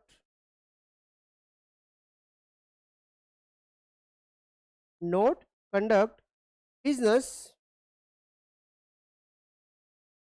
with with sound business principles, और साउंड कमर्शियल प्रैक्टिस। इसे देख रहे हो जहाँ पे कि यहाँ पर सिर्फ 1% की बात की जा रही है कि वो कंपनी में सही ढंग से काम नहीं कर रहा है, बिजनेस प्रॉपर वे से कंडक्ट नहीं कर रहा है, साउंड बिजनेस प्रिंसिपल्स वहां पे फॉलो नहीं कर रहा है। तो जो इस चीज की वहां पे कंप्लेंट की जा रही है, ठीक है, कि note conduct business with the sound business principles और द कमर्शियल प्रैक्टिस, कि उन चीजों को फॉलो नहीं किया जा रहा है। ठीक है, यहाँ पे तीसरा पॉइंट बच्चों यहाँ पर और क्या दिया जा रहा है, साथ में कहा जा रहा है बच्चों यहाँ पे कि सर ये ना जो पर्सन काम कर रहे हैं ना वो इस तरीके से कंडक्ट कर रहा है, इससे ना एक सीरियस इंजरी हो रही है ट्रेड को, कंपनी के बिजनेस को लॉस हो रहा है बच्चों यहाँ पे, तो सीरियस इंजरी और damages to interest of trade industry business etc, interest of the trade business industry etc। ठीक है, यहाँ पे कि जिस लेवल पे कंपनी है ना बच्चों यहाँ पे, याद रखना पूरी इंडस्ट्री की बात नहीं कर रहा हूं, जिस स्टेज पे कंपनी है, जिस इंडस्ट्री से बिलोंग करती है, वहां पर उसकी वैल्यू इंजर्ड हो रही है, डैमेज वहां पे हो रहा है, तो यहाँ पे किसकी वजह से, सिर्फ उस पर्सन की वजह से, कि सर ये पर्सन ना सही से काम नहीं कर रहा है, आप चेक करो कि ये पर्सन सही से वर्क करेगा या नहीं करेगा, फिट एंड प्रॉपर है या नहीं है, अगर नहीं लगता तो सर इसको रिमूव कर दो। ठीक है, यहाँ पे तो बच्चों देखो यहाँ पे क्या लिखा गया, ध्यान सुना पॉइंट कि भाई नंबर 1 कि अगर वो in the connection with the fraud misfeasance etcetera in carrying out his obligation, जो यहाँ पर था। नंबर 2 वो साउंड बिजनेस प्रिंसिपल्स को फॉलो करके बिजनेस नहीं कर रहे हैं। Number 3 serious injury or damage to the interest of the trade business or the industry etcetera, कि वो चीज को फॉलो नहीं कर रहे हैं। ठीक है, पॉइंट नंबर 4 बच्चों यहाँ पर और क्या लगा हमें कि भाई वो क्या कर रहा है, कि सर उसकी इंटेंशन, जो बिजनेस कर रहा है ना वो, उसकी इंटेंशन देखने से लग रहा है कि भाई ये ना फ्रॉड कर रहा है क्रेडिटर के साथ, मेंबर के साथ, या एनी पर्सन। ठीक है, यहाँ पे any person for fraudulent purpose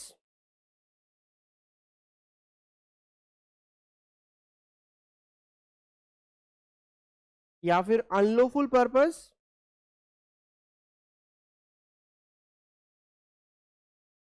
और prejudicial to the public interest.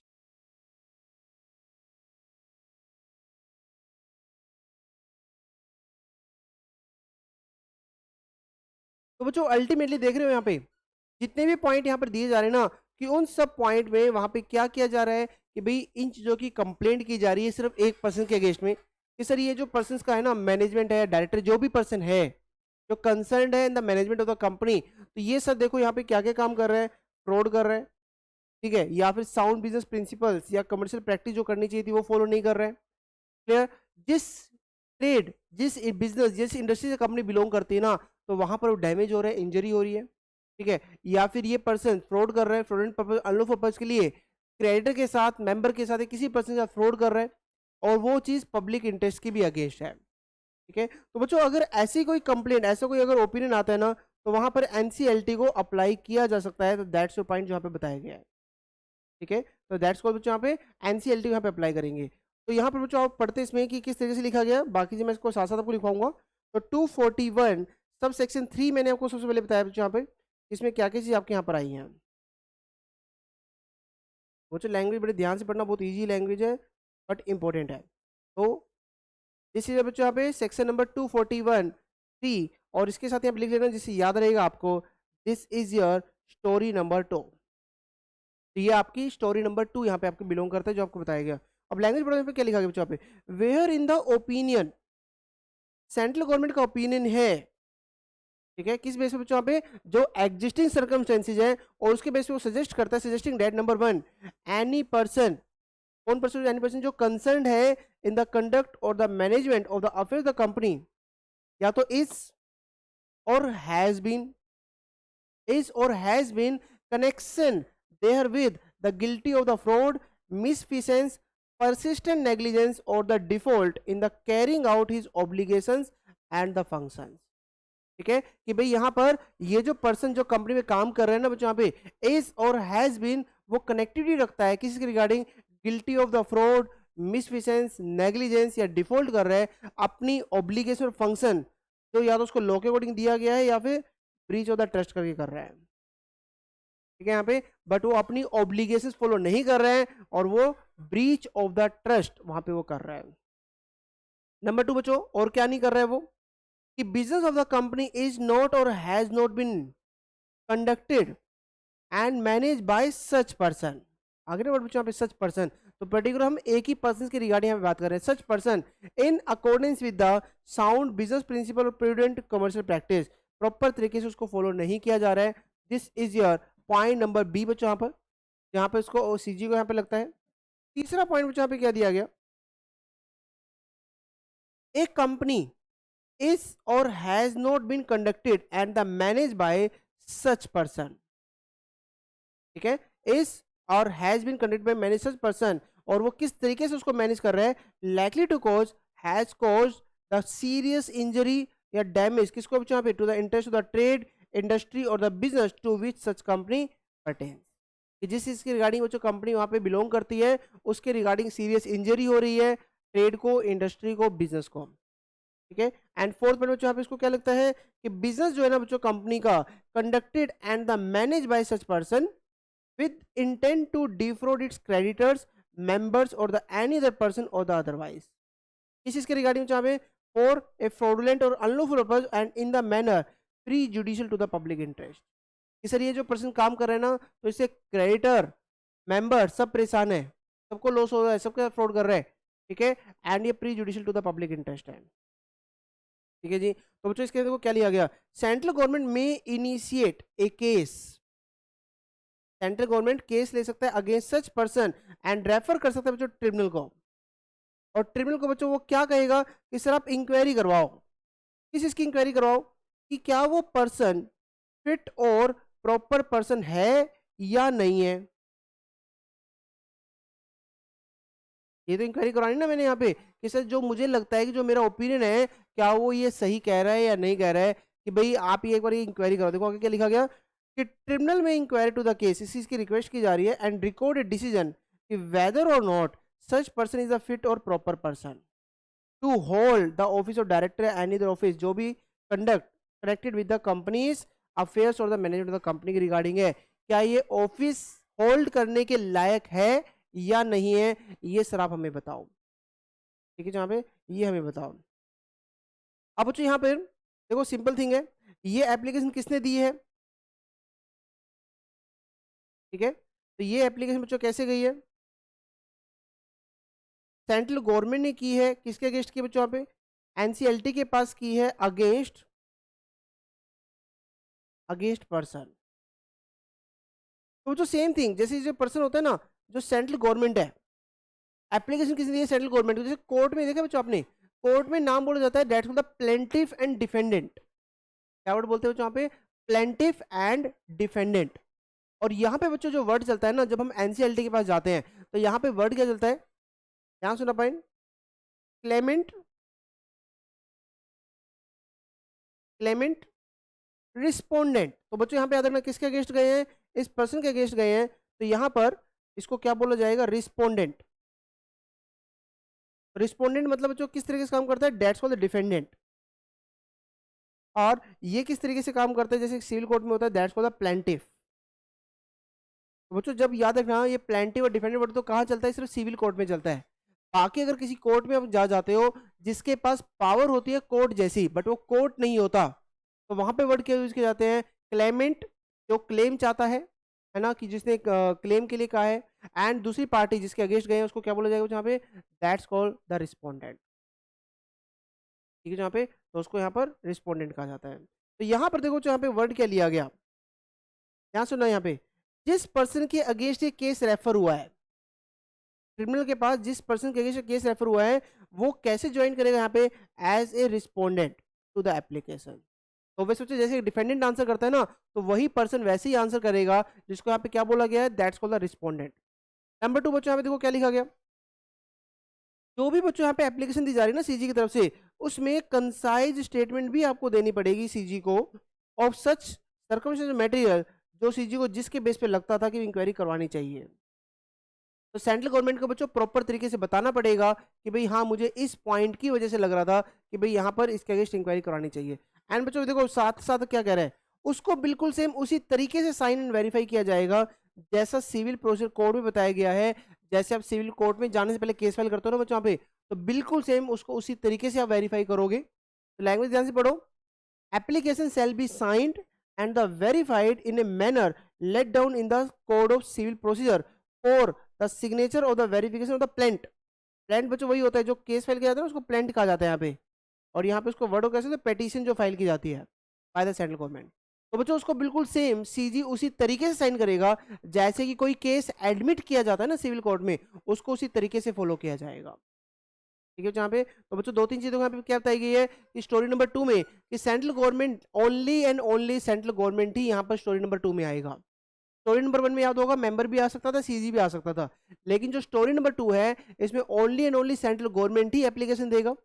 और सेंट्रल गवर्नमेंट उसमें क्या कहेगा, उसके रीजन बता दिए, टोटल 4 रीजन बताए गए, इसकी वजह से कह सकता है। और एनसीएलटी को हम रिक्वेस्ट कर रहे हैं सॉरी कि हम एनसीएलटी को रिक्वेस्ट कर रहे हैं कि सर आप यहाँ पे इंक्वायरी कराओ और बताओ कि ये person fit and proper person है या नहीं है। ठीक है, और जिस पर्सन के अगेंस्ट कंप्लेंट किया उसको यहाँ पे क्या ट्रीट किया जाएगा, date for the respondent. Respondent that is जैसे डिफेंडेंट होता है ना, वैसे उसको किया जाएगा। एंड साइन जो बच्चों यहाँ पे एप्लीकेशन दी जाएगी उसमें प्रॉपर स्टेटमेंट दी जाएगी आपको किस मटेरियल बेस पर लगा किस पर्सन के अगेंस्ट इंक्वायरी होनी चाहिए। नंबर 2, यहाँ पर आप एप्लीकेशन बिल्कुल उसी सेम तरीके से दोगे जैसे कि सिविल प्रोसीजर कोड में आपका आता है। ठीक है यहाँ पे तो बच्चों ये थी आपकी स्टोरी नंबर 2 का फर्स्ट पार्ट, इसमें क्या क्या चीज आपकी दी गई है, तो दैट्स फाइन। ठीक है, ये तो बच्चों आप पढ़ लोगे, तो मैंने करवा दिया था शायद आपको। ठीक है, अब इसके बाद बच्चों जो मैंने को कहा था, फिर इसके बाद फिर आते हैं जी 242 सबसेक्शन 4A। 4A, अब बच्चों 4A ध्यान से पढ़ना। At the conclusion of the hearing, ये कौन सी हियरिंग की बात कर रहा है बच्चों, ये 241 सबसेक्शन 3 की जो एप्लीकेशन आई है उसकी बात कर रहा है। तो ये मैं यहाँ पे लिख भी देता हूँ कि जो 241 3 की एप्लीकेशन आई है उसकी हियरिंग के कंक्लूजन की बात कर रहे हैं कि tribunal shall record is decision.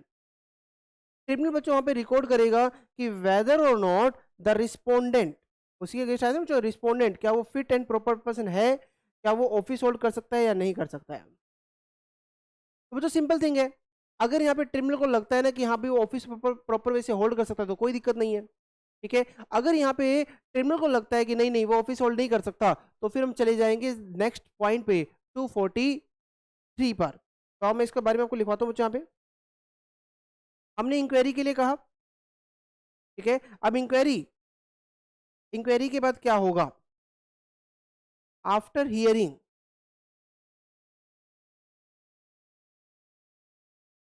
After hearing NCLT will decide. क्या सुना मैंने यहाँ पे, तो क्या लिखा गया, after hearing NCLT will decide कि whether whether respondent is fit and proper person, क्या वो फिट एंड प्रॉपर पर्सन है या नहीं है। तो या तो बच्चों आंसर होगा यस, हाँ जी वो फिट एंड प्रॉपर पर्सन है, या फिर इसका आंसर होगा बच्चों नो कि नहीं वो फिट एंड प्रॉपर पर्सन नहीं है। और बच्चों अगर वो फिट एंड प्रॉपर पर्सन है मतलब कोई ऐसा फ्रॉड नहीं किया हुआ था, कुछ नहीं था, सब कुछ ठीक था, तो बस स्टॉप, यहाँ पे वो आगे कंटिन्यू करेगा, कोई आगे प्रोविजन नहीं लगने वाला। लेकिन अगर बच्चों यहाँ पर अगर वो फिट एंड प्रॉपर पर्सन नहीं है, ये एनसीएलटी का ऑर्डर आया है, एनसीएलटी को भी लगा कि जो सेंट्रल गवर्नमेंट ने कहा था कि हाँ ये वाकई ही फिट एंड प्रॉपर पर्सन नहीं है, तो उस केस में देखो बच्चों आगे क्या बताया गया यहाँ पर। तो इस केस में बच्चों यहाँ पर लिखा गया कि भाई अब उसको यहाँ पर हम सेक्शन बच्चों यहाँ पे एप्लीकेबल कर देंगे, दैट इज सेक्शन नंबर 243 का। तो 243 का 1A section and 1B section वहां पर एप्लीकेबल हो जाएगा। और उसमें बच्चों यहाँ पे देखो क्या लिखा गया, अब वो मेन हम यहाँ पे पढ़ेंगे और देन फिर मैं डायग्राम पूरा करा दूंगा आपको। तो ये तो खाली कहाँ लिखा गया था कि फिट एंड प्रॉपर है नहीं है, ऐसा ऑर्डर दिया जाएगा, तो ये 242 सब सेक्शन 4A में सिर्फ एक पॉइंट आपको यहाँ पर दिया गया। ठीक है, अब आगे बढ़ते हुए यहाँ पे कि 243 में यहाँ पर क्या बताया गया है, ध्यान से पढ़ना बच्चों। यहाँ पे अगर वो पर्सन पता चला जी फिट एंड प्रॉपर नहीं है, ठीक है, फिट एंड प्रॉपर नहीं है तो shall not hold the office of the director या फिर एनी अदर ऑफिस जिसमें भी वो था, वो ऑफिस होल्ड नहीं कर सकता for a period of 5 years, ठीक है, for a 5 years from the date of said decision. अब बच्चों यहाँ पे एक वर्ड बहुत इंपॉर्टेंट जो मैं वर्ड बोलना चाहता हूँ, एनी कंपनी, ठीक है ना वर्ड एनी, एनी खाली उस कंपनी से नहीं, एनी कंपनी। तो बच्चों यहाँ पे देखो फर्स्ट पॉइंट यहाँ पे क्या ले रहा है कि भाई वो कम से कम 5 साल तक, कम से कम 5 साल तक किसी भी कंपनी में वो ऑफिस होल्ड नहीं कर पाएगा, डायरेक्टर नहीं बन पाएगा, ठीक है यहाँ पे। तो दैट्स योर पॉइंट। तो यहाँ बच्चों सबसे पहला पॉइंट जो कहा गया, shall not hold office in any company, मतलब सिंपल थिंग है बच्चों, यहाँ पे इसको हर एक कंपनी में को छोड़ना पड़ेगा, ठीक है। shall not hold office in any company, any company for period of 5 years।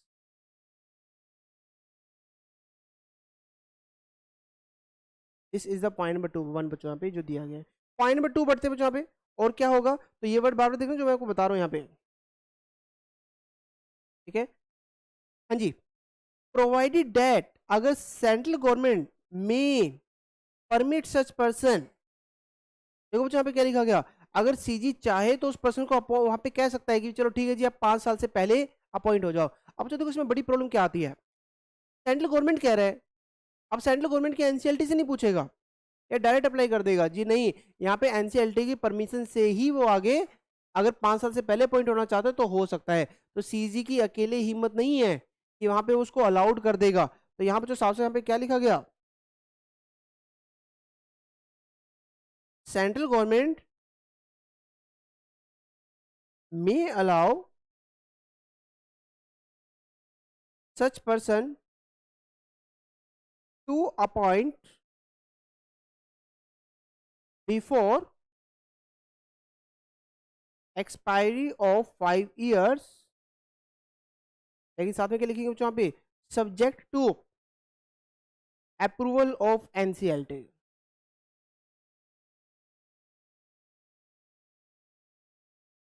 यहाँ पे तो subject to the approval of NCLT वहां पे वो कर सकता है यहाँ पे। तो ये तो बच्चों ये जो 2 पॉइंट आपके दिए गए हैं, ये था जी आपका सेक्शन नंबर 243 1A कि वहां पे क्या क्या चीज आपकी रहेंगे, ठीक है। तो 243 1A बच्चों हमने कंप्लीट कर लिया वहां पे। चलो जी आ जाओ, तो 243 1B के रिगार्डिंग बात करते हैं, उसके बाद की हमें क्या बताया गया, ठीक है। और लैंग्वेज जो मैं बार बार कह रहा हूँ कि बहुत ध्यान से पढ़ना, इसमें लैंग्वेज क्या दी गई है।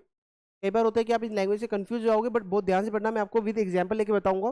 तो नोट विद स्टैंडिंग बच्चों, साथ देखो वर्ड के लिखा गया, नोट विद स्टैंडिंग एनीथिंग, सब कुछ जाए बाढ़ में, any other provision this act, any other law for the timing force, any contract memorandum article, सब कुछ जाए नोट विद स्टैंडिंग। आगे क्या लिखा बच्चों यहाँ पे, on the removal of a person, जो इस पर्सन को ऑफिस से हटाया गया, from the office of a director या any other officer connected with the conduct of the management of the affairs of the company, जिस पर्सन को हटाया गया, तो person shall not be entitled to be or paid by any compensation for the loss or the termination of the office, ठीक है यहाँ पे for the termination of the office. तो बच्चों यहाँ पे देखो यहाँ पे क्या कहा गया पॉइंट नंबर 2 में, ध्यान सुना,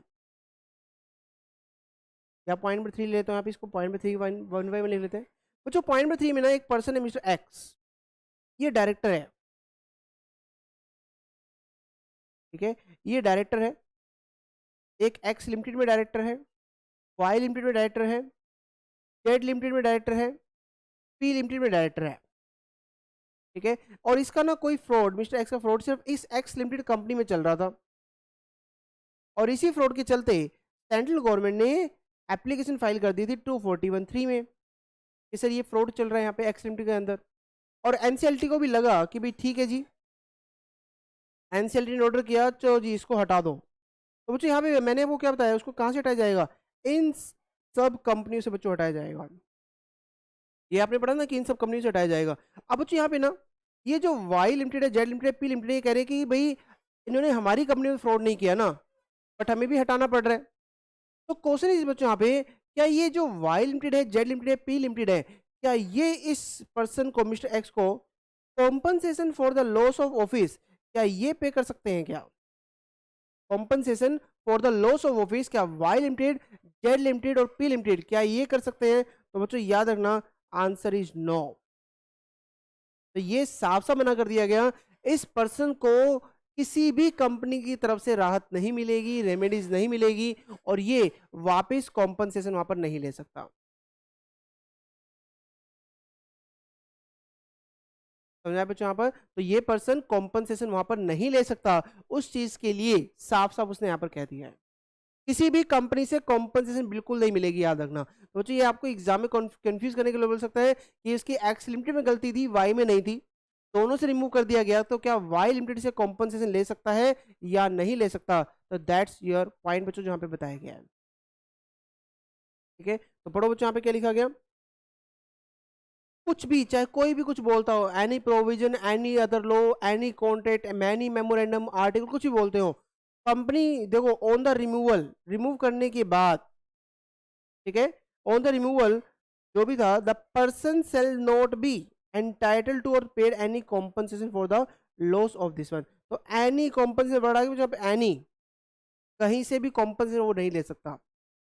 फिर बच्चों देखो इसके बाद फिर यहाँ पे बताया लास्ट पॉइंट जो इसका दिया गया, criminal shall not grant leave unless the notice of his intention to apply for the leave has been served on the CG government and the government has given a reasonable opportunity of being here in the matter। अगर मान लो बच्चों person कहता है कि sir देखो ये तो गलत है ना, मेरा बाकी कंपनी में क्या कसूर है, बाकी कंपनी में क्या गलत है, तो बच्चों यहाँ पे क्या लिखा गया, सीजी ना, सॉरी एनसीएलटी ने यहाँ पे परमिशन नहीं देगा। अगर आप कॉम्पनसेशन लेना चाहते हो तो एनसीएलटी परमिशन नहीं देगा, तो एनसीएलटी परमिशन के लिए क्या होगा, एनसीएलटी सेंट्रल गवर्नमेंट को फॉरवर्ड करेगा एप्लीकेशन, भी देखो ये रिक्वेस्ट आई है, सीजी चेक करेगा कि करना चाहिए नहीं करना चाहिए और एनसीएलटी को बताएगा। उसके बाद एनसीएलटी ग्रांट करना चाहे कि भाई हम इसको कॉम्पनसेशन दे देंगे तो ग्रांट करेंगे, अदरवाइज ग्रांट नहीं करेंगे। ठीक है यहाँ पे, तो दैट्स योर पॉइंट कि tribunal shall not grant the leave unless the notice of his intention. ठीक है, जब तक उस पर्सन की इंटेंशन नहीं है, unless notice of intention to apply for the leave, किसको दे देने जाए, जब तक सीजी को, और सीजी उस पर अपने एक रीजनेबल अपॉर्चुनिटी बीइंग हियर ना दे मैटर पर। तो जब तक ये दो चीज नहीं होगी तब तक ट्रिब्यूनल एनसीएलटी वहां पर उसको अप्लाई नहीं करेगा। That's your point. ठीक है, तो बच्चों पहले तो इन ज्यादा बोल दिया गया कोई कॉम्पनसेशन नहीं मिलेगी, बाद में क्या कह दिया गया, मिल जाएगी लेकिन एनसीएलटी की परमिशन ले लो। एनसीएलटी को जो आपने एप्लीकेशन दी है वो एप्लीकेशन सेंट्रल गवर्नमेंट को फॉरवर्ड की जाएगी और सेंट्रल गवर्नमेंट उस पार्टी में बोलने का मौका देगा। ठीक है, सेंट्रल गवर्नमेंट को बोलने का मौका दिया जाएगा। तो that's your point. Clear point बच्चों यहाँ पर? तो ये थी बच्चों हमारी स्टोरी नंबर 2, छोटी सी स्टोरी जो हमने फॉलो यहाँ पर की है। ठीक है, तो बच्चों ये हमारी 2 स्टोरी यहाँ पर कंप्लीट हो गई है।